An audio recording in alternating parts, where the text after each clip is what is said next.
Арбаңыздар, бүгін Ирандағы соғыштың 4-ші күні.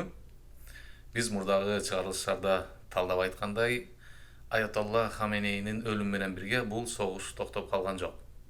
Тескерісінше, соғыштың масштабтары чоңойып бараткандай.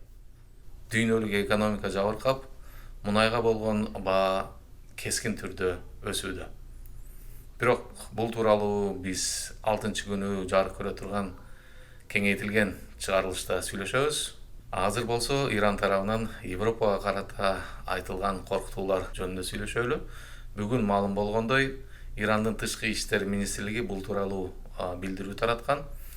Ал билдирүүдө эгерде Евро биримдиктин мамлекеттери АКШнын соккуларына кошулуп бул согушка катышса, анда Европаны Иран тарабынан кол салуу коркунучу күтөт деп айтылган. Ушул жана башка жаңылыктар жөнүндө бүгүн сүйлөшөлү.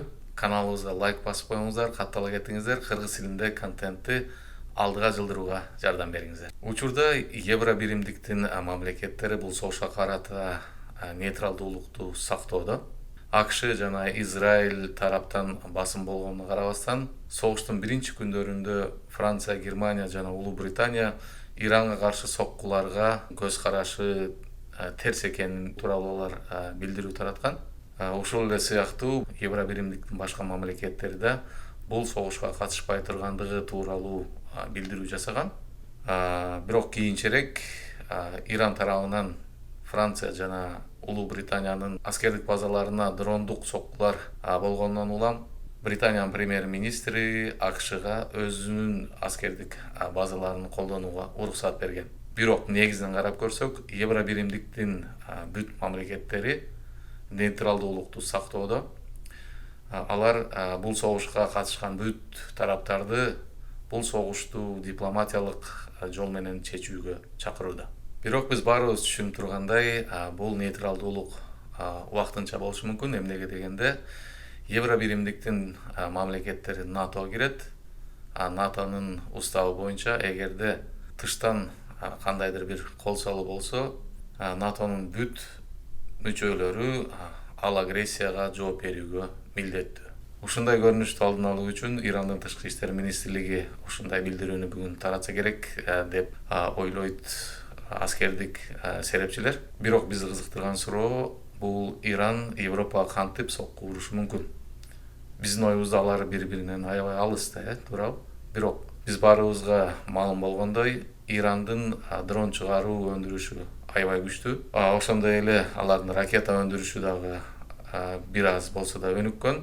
Азыркы учурда Иранда алыска учуучу ар кандай типтеги ракеталары жана дрондору бар. Алар Евро биримдиктин мамлекеттерине жөн эле жетиши мүмкүн. Ошондой эле Ирандын жанында жайгашкан көптөгөн Евро биримдиктин базалары бар. Аларга дагы Иран кол салуусун күчөтүшү мүмкүн. Ошону менен бирге Европада жашаган ирандыктарды колдонуп, ар кандай диверсиялар жана теракттар уюштурулушу мүмкүн деп эскертет аскердик серепчилер.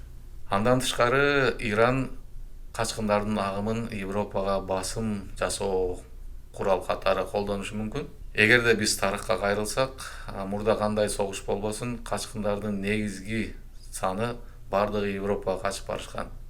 Эгерде бул тарых кайталанса, 90 миллиондук Ирандан аябагандай көп качкындардын агымы Европаны көздөй жөнөшөт.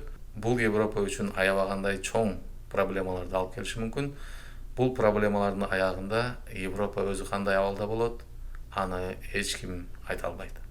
Бул жерде кошо кетели, кээ-бирки маалымат агенттиктери билдиргендей, Израиль тарабынан Иранга каршы жөө жүрүүчү аскердик операция башталды деп билдирет алар.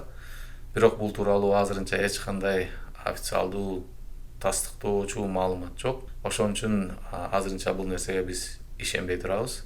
Бүгүнкү өзүбүздүн темага каралсак, жыйынтыктап өтөлү. Согуштун 4-чү күнү согуш токтогон жок, тескерисинче бул уланууда, кеңейүүдө. Евро биримдиктин мамлекеттерин бул согушка катышуудан баш тартууну Иран эскертүүдө. Евро биримдик болсо нейтралитетти сактоодо. Дүйнөдө бензинге болгон баалар кескин түрдө өсүүдө. Ошону менен бирге башка нерселерге дагы баалар өсүп жатат. Бирок эртең эмне болуп кетерин эч ким билбейт. Сиз билсеңиз өз комментарийиңизди жазып кетиңиз.